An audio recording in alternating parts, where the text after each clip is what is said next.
All right, guys, we're going to talk a little bit about leadership here. And the first question I have for you guys is just give me your overall definition of what a leader should be. Mark?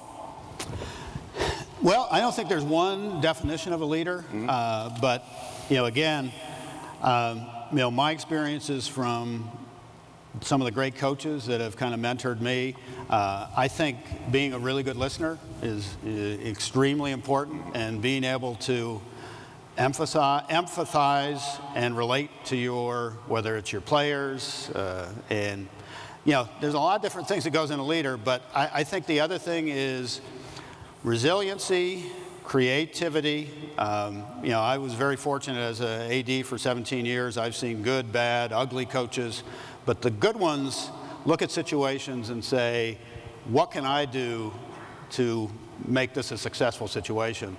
The coaches that are not so good say, Mark, I need this, I need that, I need that. And so I think, to me, that's one of the most important things I see, and that's not just in a coach, it's in any position. Look at your situation, and yes, you do need things at times, but also look at yourself and what kind of things can you do to create a better situation. BK, what do you look for, and how do you instill that in the organizations? So we're very fortunate in that we get to work with leaders in business, in athletics, and in education. And I think about what is a leader, and I think about two things. The first is something I learned from my dad, and that is that a leader is somebody who's going somewhere and taking people with them. Which means if you're not going somewhere, you're not a leader. And if you're not taking people with you while you're going somewhere, you're not a leader. And then the second thing, when I look for what is a leader, is you have to look for somebody who takes responsibility for things they don't control. At the end of the day, the only thing any of us three or any of you all have control over is yourself. A leader is somebody who knows they don't control anyone else, but takes responsibility for something larger than them, for making it better or ushering it through something or protecting it, whatever it is that we're leading. So I look at those two things. Are you going somewhere and taking people with you? And then are you taking responsibility for something more than just yourself? It's okay if you don't want to. Right. It's just not a leader. The other thing I've noticed, remaining calm when things are going bad, because in any position, you're going to have ups and downs, you're going to have failures, and it's just like you talk to your athletes. When things go bad and when you lose, don't have a sky is falling attitude. Look at it. What can we figure out? What can we do to improve? How can we get through this situation? I've seen a lot of situations, where people just panic, and when the leader does that, that sends an awful message to the employees or the athletes. But on that note, not necessarily a panic. We see different coaches with different coaching styles. You might have, for example, back in the day, Bill Cowher. In your face, rah-rah type of guy. He's that, that really intense type of person. And then you had a guy like Tony Dungy, who is real calm, mild-mannered, and people like me in the media sometimes will look and say, well, hey, Tony Dungy doesn't care enough in the beginning before he won a Super Bowl. Or Bill Cowher is overly aggressive, and that can wear on his players. What do you look for? Is there a difference? And do you try and tell somebody, look, one style is better than the other? I don't know Mark's thoughts, but when I hear that, I think it's important to separate leadership style from leadership skill. There's an unlimited number of styles to use, but the reference point for a leader will always be, did you get it done or not? So whether you want to be Tony Dungy or Bill Parcells or pick any other leader, whether you want to be business leader, school leader, the reference point for a leader is, did it work? And if your style isn't working, great leaders know how to adjust it or tweak it and still be themselves. I think your average leaders, like Mark was saying, your average leaders, they force a style. And I think you see this in football coaching. You see it at the pro, college, and high school level. Styles work, but sometimes they work for a time period or in a region of the country. Or, look, I mean, we're in 2018. It's not 2002 anymore. There's styles that worked really well in 2002, and they don't work now. Vince Lombardi, look how Vince Lombardi coached. That probably wouldn't work today with the kind of athletes that... the money that they're making. I think the best coaches, they know their players and they know what they need. You know? And so there's not one thing. And I've had coaches that were screamers and yellers, and others that were soft-spoken, and both types can be successful. It's really knowing what your team needs. I think the other thing, you really have to be true to yourself. And if the players think it's fake, and that it's not sincere, then I think it's going to fail. How do you get involved as the CEO, as the president? For example, I'm a Giants fan. I told everybody out there. Tom Coughlin won 2 Super Bowls with the Giants, but before he did won pretty well with the Jaguars this year. He's doing pretty well with the Jaguars as well. But before he won those Super Bowls, he was on the hot seat. Yeah. Because of his coaching style, he was grading players the wrong way. Michael Strahan had to have a talk with him. Then he changed his coaching style to fit his players. Would you ever have a conversation with a coach like that in order for him to fit the players, the personnel that you have on that football team? I'll have discussions with coaches, and I've done that. But what I've found, at the end of the day, the coach has to make the decisions on, who's on the roster, his style, what he's going to do. Because whether you're an owner or an AD or a president, once you start telling people, well, this is what you should do, or then things have really changed. And then if they fail, well, it's because you told me to do it. So my policy and my strategy has been, to try to hire really good people, give them the support they need, give them the resources, and let them do their job. When do you know you've gone in? And sometimes I asked you if you were a fixer or somebody that looks at what they have and try and institute or make sure that the game plan that the coach has in there. When do you know? We always hear the coach lost the locker room. Yeah. When do you know that? How do you know that? Well, I mean, obviously the first thing is you see relationships break down. I mean, you start looking at observational. Here's the first thing. Anybody who's ever been in a locker room knows this, and you know this in business. You know this if you walk in a room. You ever walked into a room and it just didn't feel right? Yeah. And so there's part of this we have to understand. There's no formula. You walk into a room, and sometimes you walk into a meeting room. Sometimes you walk into your own home, and you can feel it. And we try to describe that, and it's probably not even a conversation trying to figure out. There's a certain feel that comes along with it that if you've ever been a coach or in a school or a business, you know what that feeling feels like. Outside of that, one of the first reference points you can directly see is as soon as you stop telling the truth. As soon as you stop telling the truth, as soon as you stop being able to have a hard conversation. If we work together, and all of a sudden I start talking to other people about Mark rather than to Mark. You mean as a coach? Or any relationship. Okay. But as a coach specifically, sure. As soon as you're not able to tell the truth to each other, the clock is ticking to the eventual failure, unless you can get that corrected. So that's an immediate one, and you just inside. If you find yourself unwilling to tell the truth to somebody in your program, unwilling to tell the truth to a coach or a player, you're starting down a path that just isn't going to work. And so that's a self-awareness moment to say, all right, let's start telling the truth, and then maybe we tell the truth and we realize, hey, this isn't a good fit anymore, or hey, we can address this now. And I think you see the good programs and the good teams, when they get to that spot, they tell the truth, and sometimes that decision is fixable. Right. Other times the fix is we need to go to different spots. It's truth, and it's also communication, because Mark, you guys just went through a lot of changes as well. New general manager.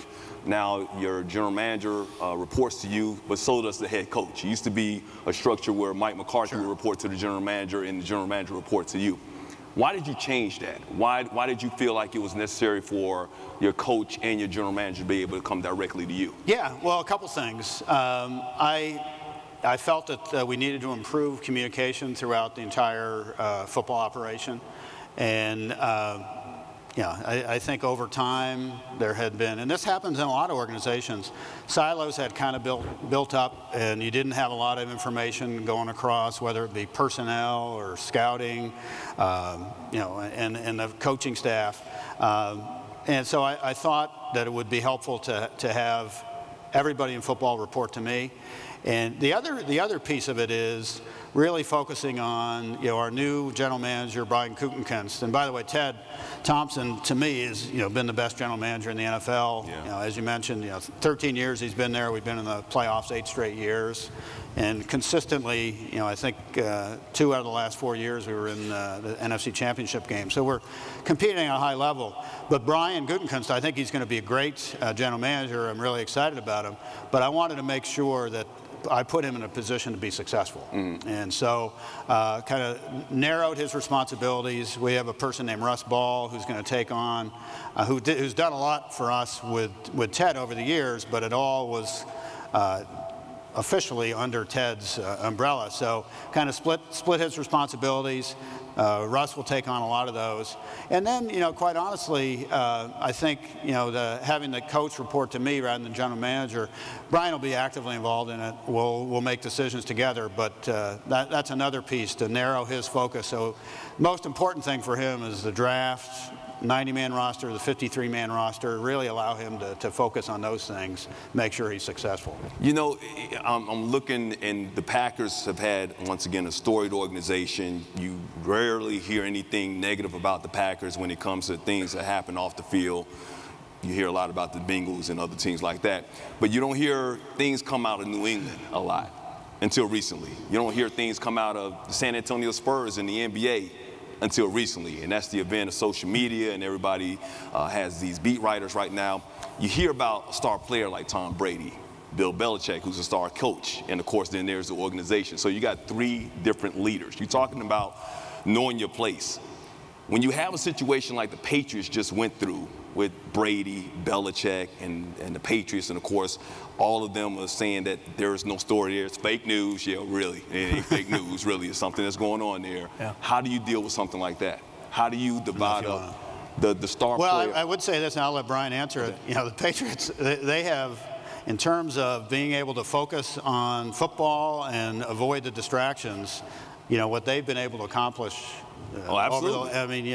Whether going back to Deflategate and Spygate and all the gates, and the most recently, they're as good as anybody is just focusing on football. That's a tribute to Belichick. Tailgates, everything. Outside of we separate PR and brand and all those things. When it comes to addressing any of those things, the word that comes to my mind is alignment.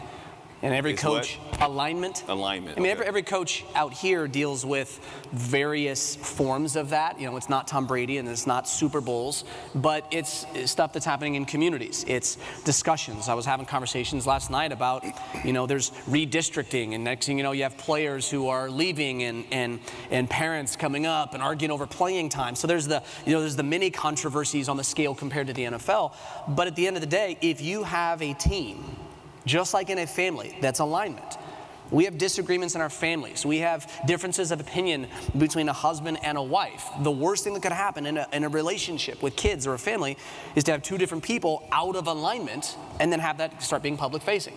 And I think what organizations like the Packers, what organizations like the Spurs, and the ones you mentioned, New England, is that despite the difficulties that inevitably show up, because running an organization, running a high school football team, it's hard as hell. Yeah. It's even harder if you're not aligned. So when is it most important to be aligned? You find teams love to be aligned when you win. Love to be aligned when everybody's on the same page. I'm going to tell you this. The first time I saw the headline, I don't remember what the headline said specifically, Mike, but the basic headline says, rift develops between Brady and Belichick and Kraft. The first thing in my mind was, you don't say. 3 people who've been working together for 20 years had a disagreement. I'm shocked. The point is, they are the kind of organization, of course they're going to have disagreements. Right. They're good because they have them, and look where they are. No. They don't try to not have them. They align through them. And there's pain in that. How do you keep that in-house, though? How have they been so good to keep that in-house? You look across the league, and it's very easy to say this, but it's hard to actually do this, and that's to have continuity. The teams that have had continuity in ownership, head coach, general manager, quarterback is important enough that, having consistency there. Those teams, you look at, whether it's Pittsburgh, New England, we've been fortunate enough to have continuity. and what I see a lot is at the league, and you see it in college, and you know, the pressure to win now, and you want to show that you're showing your fans that you care and you want to win, making changes just to make changes, and then you know you're in a situation where every 2 or 3 years you're either replacing a new head coach or a new general manager, and as Brian said, you're never in alignment, and the better organizations.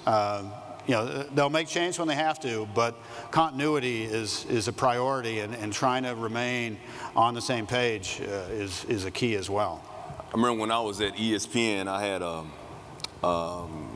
coordinating producer, one of the vice presidents came in and he talked to all the talent, and he said everybody's going to be treated fairly, but you're not going to be treated equally. I was like, okay, all right. I was trying to wonder what he meant by that. And then it sunk in, like, okay, if you're a star on the network, yeah, we're going to treat everybody fairly, but you know, you're probably going to get a little bit more leeway because you're more valuable to us. Same can be said in athletics. Talk to these coaches out here when dealing with a star player, that guy who's got that ego, who knows he's the you-know-what, and his ego is getting out of control or whatever, and you still have to deal with the other players on the football team who might not have the notoriety, whether it be on a professional level, college level, or in a high school level. How do you deal with something like that as a head football coach or as, you know, a CEO? Yeah, go ahead, Brian. Well, we're fortunate, again, because we get to deal with that at the pro, college, and high school level, and so we believe real deeply in the physics of that. So are there issues at the pro level that are specific to pros? Of course. Same thing for college, same thing for high school, but there's certain physics that go underneath. And so I go back to the word alignment. And whenever we get this question, you can actually think about the full spectrum. The star player who's great, the player who's not a star but a good contributor, the player who, you know, regardless of talent level, just isn't quite aligned. We, as an organization, help coaches put systems in place and then execute them for something pretty specific, and that is when you think about alignment, and think about on a scale from 0 to 100. 0 is completely out of alignment, 100 is totally in alignment. Independent of your performance on the field, where's the alignment of that particular athlete? You can have an athlete who's 50% talent and contribution, 100% aligned. You love those athletes because they give you everything, but they're on their journey. And then you have athletes who sometimes, maybe the one you're thinking of, or the kind at least, 100% on the performance side, but maybe only 50% aligned, which is challenging. There needs to be an increasing scale of discomfort the more out of alignment somebody gets, and there's context for that. Give me an example. Right, so the first question is how out of alignment that would be. So if you have a star athlete who wants to be late for meetings, the worst thing you could do is have that person experience no discomfort. But what you'll see sometimes is coaches will take something like being late for a meeting and then try to prove a big point and overstep the actual issue, which was being late for a meeting. Well, you need a certain level of discomfort for that. If all of a sudden the athlete decides they're going to sit out for 3 series and not play, well, that's a whole different level of discomfort. And so when we start to not feel discomfort for being out of alignment, and I don't know him personally, but I think it's one of the things outside looking in that I think Belichick does exceptionally well, is he looks and he's like, listen, here's what alignment looks like, and as soon as you get out of alignment to this degree, there's consequences immediately. But as soon as you get out of alignment to this degree, you're probably on another team. And it just doesn't even matter what your performance level is. So he looks at alignment, because his belief, as far as I can see, is I'd much rather have alignment than talent. If I get alignment, I can have a system, a team that wins and performs. Then it looks to me from the outside looking in like you guys do the same thing. So when it comes to big star talent, you're probably in a better position than I am for that. Yeah, you know, that's a good question, Mike. And what I would say kind of goes back to what I was talking about earlier with the elite athlete syndrome and trying to protect against that. It's the same thing at our level. And I think you have to be careful. You cannot let players become bigger than the team or bigger than the organization. And and I've seen it throughout my career. It happens a lot, and you have to make sure that the organization of the team comes first, and what's in the best interest of the team is the decision that we're going to make rather than an individual player. And yeah, I've seen it, you know, I mean, special, you know, and when players are great and they have long careers, it's very easy to give them special treatment, but it comes back to haunt you. You know, my wife is great, and you know, what she said to me, she said, you know, reality is, at the end of the day, he's going to be a fat, overweight former player.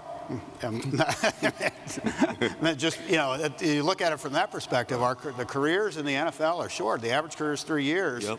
And so, I mean, not that they're great players, but one of the things that I think has been a negative in the NFL in recent years, certainly different than when I played. You know, when I played, most of us worked in the off season. We all knew that we were going to do something after football. I talk to a lot of our players now, and I say, well, what's your goal? What do you want to do when you're done playing? And, well, I want to make enough money so I never have to work again. Well, good luck with that. You know, I mean, you've got a 3-year career.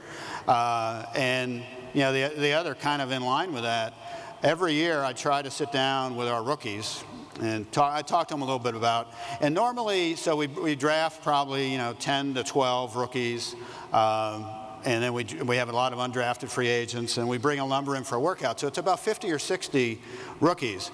And just out of curiosity last year, I said, now, how many of you have had a job? And about 3 or 4 raised their hands. So, I mean, this goes to the specialization. I mean, think about that. They've never had they never worked in high school. They trained year round. They went to college. Never had a summer job. They were on campus taking classes and training for football. That's why the transition for these players is really difficult, because this is all they've ever done. Right. And that's why, you know, for you all play a key role in making sure that they know that football's not going to last forever, and the skills and the lessons that you learn, you're going to be able to apply them to other things, not just playing football. There are certain, I'm going to wrap it up because I'm going to take some questions from the audience. Culture, morals, talent. When it comes to how you evaluate these football players, whether it's in the high school level, could be a kid who might get in trouble, might not have the grades, but he's talented as hell. He's got a future in the NFL, or college at least. In the NFL, it could be a guy who gets in trouble, you know, DUIs, you know, domestic violence, kneeling for the national anthem. You know, it could be something like that, controversial, but very talented. How do you divide up the three? How do you decide, okay, well, morals are better than talent. Talent is overall because I want to win overall, but because he's doing this, can't have moment. How do you decide who's going to be fit, the right fit for your team when it comes to those things? Yeah, that's the magic potion, if you can figure that out. And that's where, you know, I think we have had an advantage for years with Ted Thompson. You know, Ted was a general manager who actually he was on the road. He visited colleges year-round, and so when we drafted somebody, well, number one, I've seen a lot. There's a number, you know, that we have as a character risk that we will not take them. Okay. And so now, be quite honest, it's got to be a pretty bad character risk, especially if they're a really good player. But, you know, I think you have to be sensitive to the culture in your locker room, and it starts with the kind of players that you bring in. And you want to make sure that you're bringing in the right kind of people. And, you know, I think, to me, one of the most important things is football important to him? And does he care about getting better? And is he a good teammate? You know, those are, you know, those, in our mind, those are 3 of the key things. If you can answer yes to those, then you have a chance. You're likely going to have somebody that's going to come in and work hard. You know, that's where, you know, getting to know not only the head coach, the position coach, the trainers, the people on the college campus that really know these young men. And, you know, I mean, if it's somebody who's an elite athlete who's entitled and feels that, you know, things should be given to him, to me, that's a red flag, because, You know, the reality of the NFL is it's all based on performance. And yes, you maybe you're a high draft pick. You'll get the first chances coming in, but if you can't play, right, you're gone. And that's one of the other things I've seen a lot of teams in the NFL make a mistake of trying to force players. You know, if they're a high pick, but if they can't play, your players on your team know. And if you're sending them out there playing them and they shouldn't be, you lose credibility. I'll let you button it up because you're expert on culture and behavior. Well, I mean, simple rule of thumb, as much talent as you can possibly get without sacrificing your culture at all. A simple rule of thumb. As much talent as you can possibly get without sacrificing your culture. And as soon as your culture starts to get threatened, recognize you got to pick. Am I going to choose the talent or am I going to choose the culture? And from my observation, culture is going to be the thing that wins out, which, you know, maybe there's some definition we need to give to that. But look, there's nothing more common than talented, unsuccessful men. There's nothing more common than that. So you find as much talent. I mean, you could put the same thing. I work in businesses right now. You can look at the same thing for other things: talent, diversity, job skills, all these things, all the stuff we want. But the thing you can never sacrifice is you can never sacrifice your culture. Because in coach speak, we say all the time, what do we say? I don't play the best 11 players. I play the 11 best together. We say that. So the question is, are you looking at talent in isolation, or are we looking at talent in relation to the system that needs to go out and perform? And culture drives that far more than 40 times or squat rack. You know, you mentioned Aaron Rodgers. I just want to tell, to me, he's a very good example of, here's probably maybe the most talented, physically talented quarterback we've ever seen. Yes. I mean, what he can do. But he plays with a chip on his shoulder. You know, he was drafted, he was in the first round, but he fell all the way to the 26th pick. And he plays as though he was an undrafted free agent. And every day in practice, his whole career, he's been out to prove himself. And, you know, that's what you look like. That's what you look for. You want to have those athletes that every day they're out there and they want to get better. That's good. Same thing if you said Tom Brady, 6th round pick. You know, Maurice Jones-Drew was the same thing when he was with the Jaguars. You knew every running back who was drafted ahead of him. So you definitely want those guys to have that motivation coming into your locker room with something to prove, even if they're a first-round pick, because a lot of people doubt them when they're a first-round pick as well. All right, those are the questions I have. We have microphones, I believe, on the side. So if anybody has a question for Mark or BK, raise your hand and we'll bring the microphone. There's one in the back there.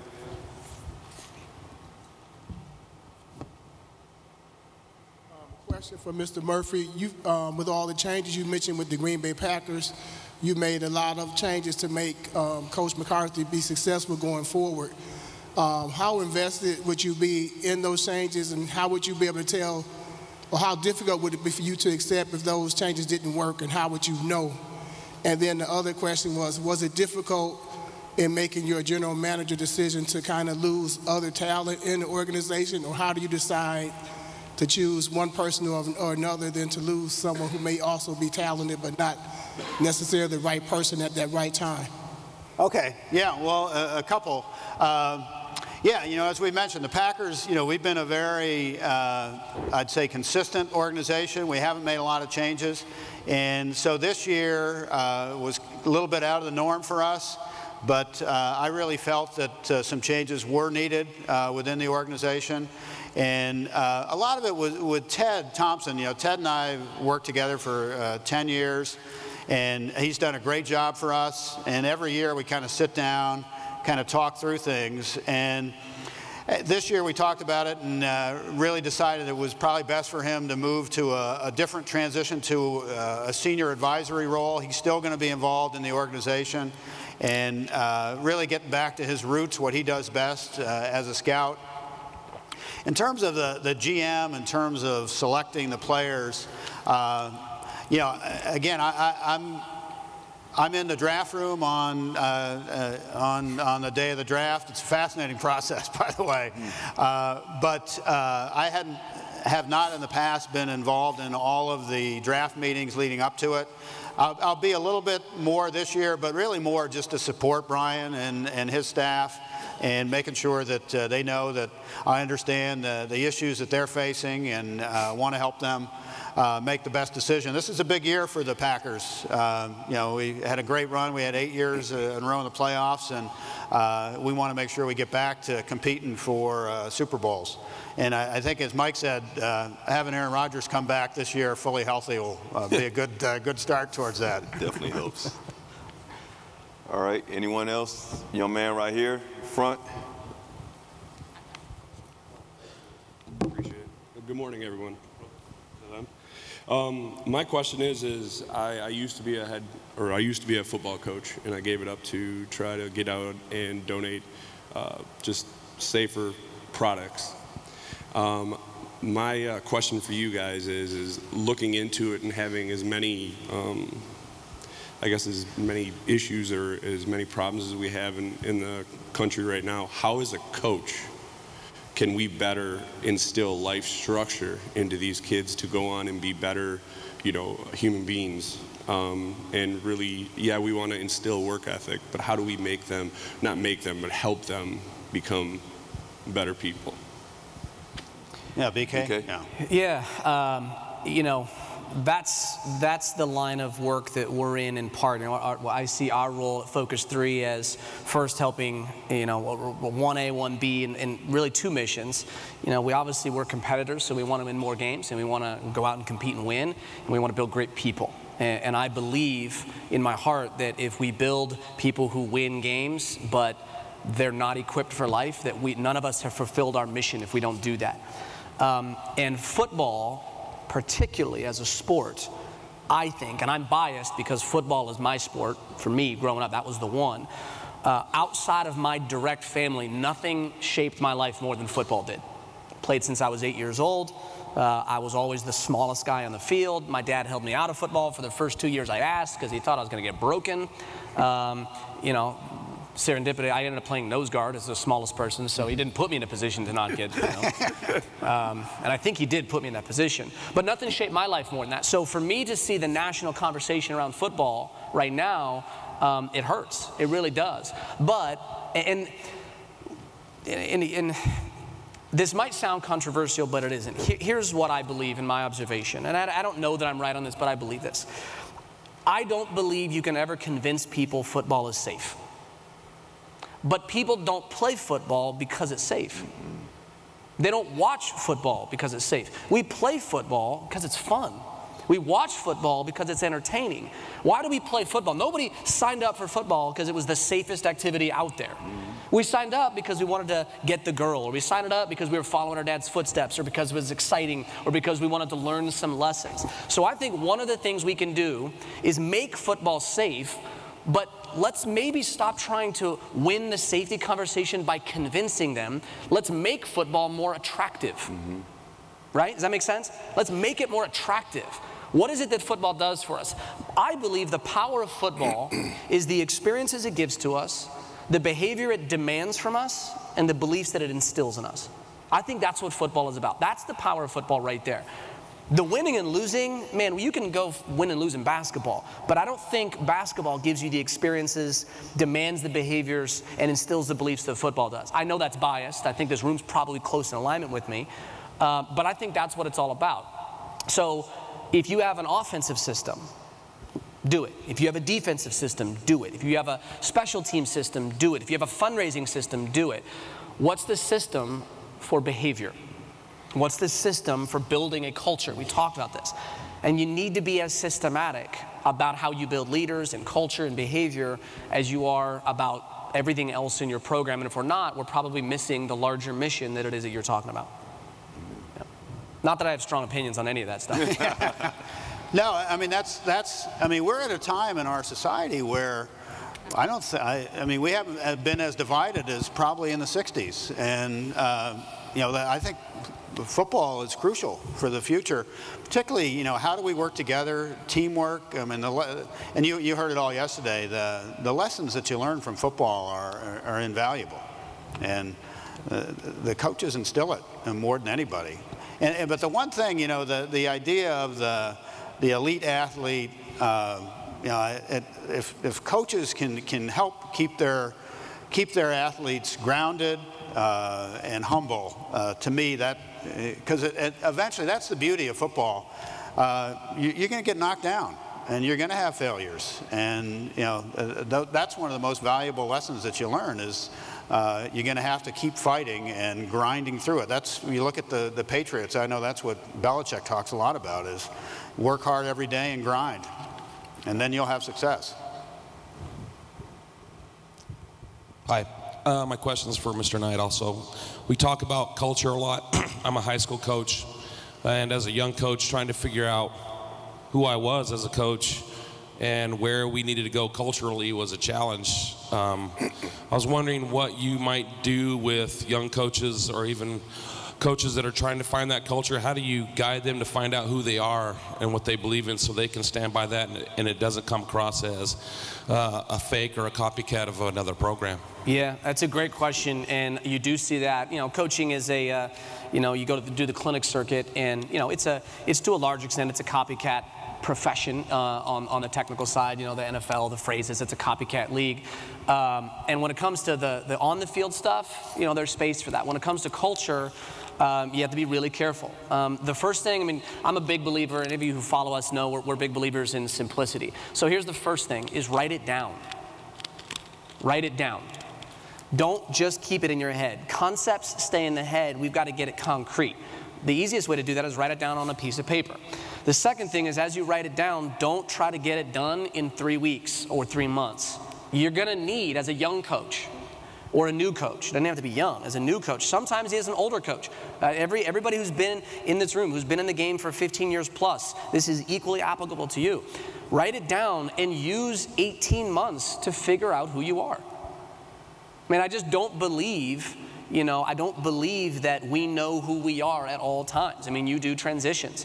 Right? Mike, you switched, you go from East Coast to West Coast, from ESPN to FS1. Next thing you know, you get surrounded with a different environment, and you start thinking differently, and it's, there's new chapters, and we go through these transitions and transformations and evolutions.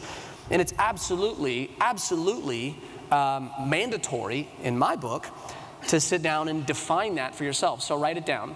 And then the second thing I would say is don't ask for permission or approval from anybody else for whatever it is that you decide who you are. Don't look for another coach. Don't look for the industry trend. Don't look for what somebody else does. Just decide who you are and then go work really hard at being great at that. And you have to be good enough. And that's the thing. You got to be good enough. So, I think maybe part of today's world is whoever you decide you are, you should be able to do whatever you want. And I believe you should be able to do whatever you want, but if you're not good enough, you lose to the people who are better. So you might have to go back and reimagine that or get into a different place. So those would be the two things. Write it down, keep it simple, give yourself time to figure that out, and then don't reference somebody else. Just look at yourself and decide what's best for you, and then go out and be really, really good at that.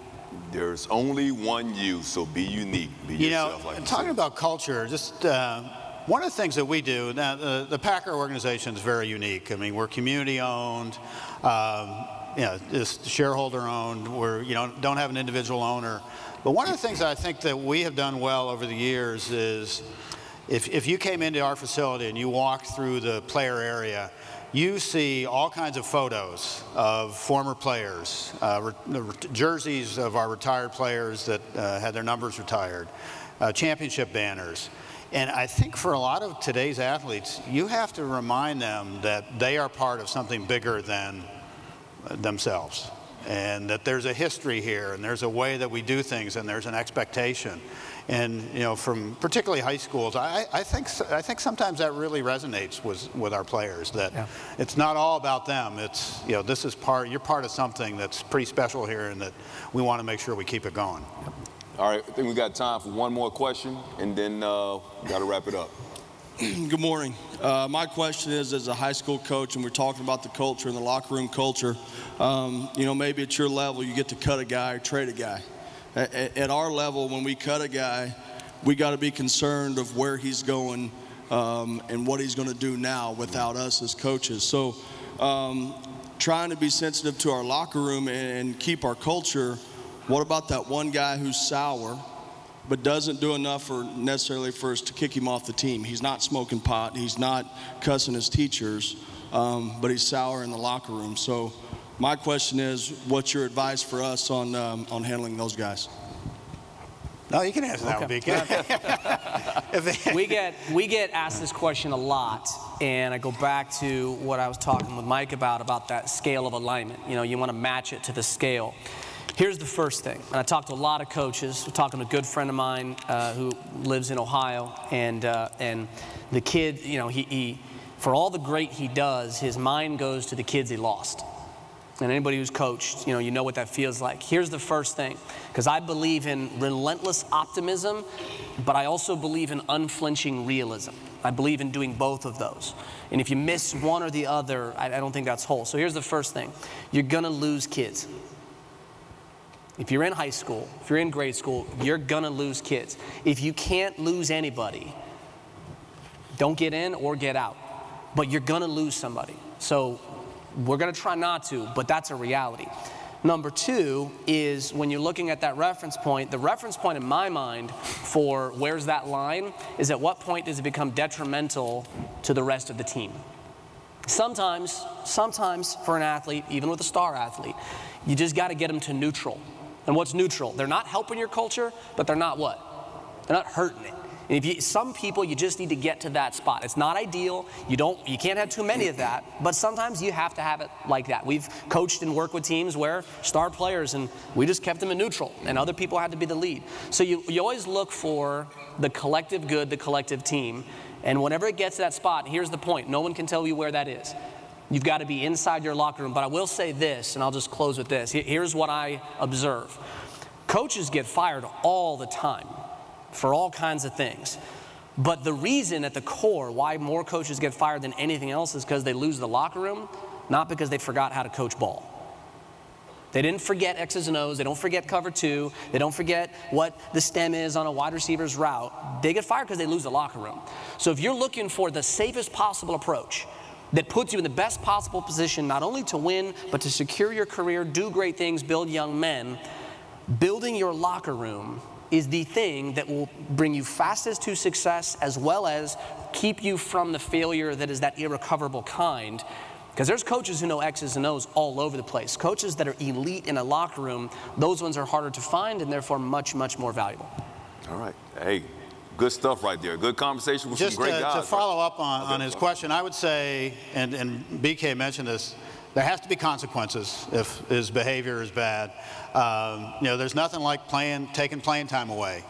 And the other thing, the really good teams that I've been around have strong leadership in the locker room. And, whether it's a players' council or a captain's council, one of the things I would suggest is maybe if this isn't one of your leaders, have your captains, your leaders sit down and talk with them.